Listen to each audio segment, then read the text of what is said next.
जय Hind. News IBN 2020 में आपका स्वागत है। सच का भी छुपता नहीं, IBN का भी रुकता नहीं। मैं अबू बकर आप सबको दिन भर की खबरों से रूबरू करा। दिनांक 23 अगस्त 1925 को फरियादी सोहेल खान पिता महबूब खान उम्र 30 साल निवासी ग्राम ललरिया तहसील बैरसिया भोपाल ने थाना आकर रिपोर्ट लिखवाई कि बैरिया में खेती किसानी करता है तथा दिनांक 22 अगस्त 1925 के रात्रि 09:30 बजे होंडा हार्नेट मोसाक्रन .MP 04 QG 0493 को ग्रीन सिटी अस्पताल की पार्किंग में खड़ी कर मरीज से मिलने अस्पताल के अंदर चला गया। वापस आकर देखा तो मोसा नहीं मिली, जिसे कोई अज्ञात चोर चोरी कर ले गया है की रिपोर्ट पर अब क्रम 444/25 धारा 303(2) BNS का कायम किया गया।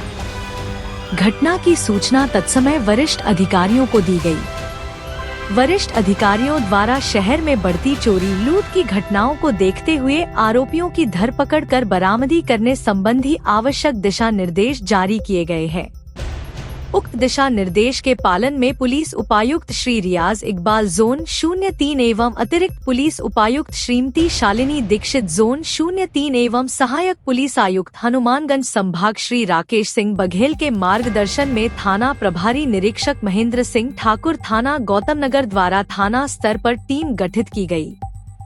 थाना गौतमनगर की टीम द्वारा विशेष मुखबिर तंत्र विकसित करते हुए ह्यूमन इंटेलिजेंस के आधार पर शक्ति नगर अलीम चिकन शाम के पास से मोसा पर बैठे 2 लड़कों को पकड़ा, जिनके कब्जे से चोरी की गई हार्नेट मोसाक्रन .MP 04 QG 0493 कीमती 1,00,000 रुपए का मशरूका बरामद किया तथा विधि विरोधी बालकों को अभिरक्षा मेमो तैयार कर न्यायिक रिमांड हेतु मान किशोर न्याय बोर्ड पेश किया गया है। मध्य प्रदेश राजधानी भोपाल से सरवर खान जरीवाला क्राइम रिपोर्टर की विशेष रिपोर्ट।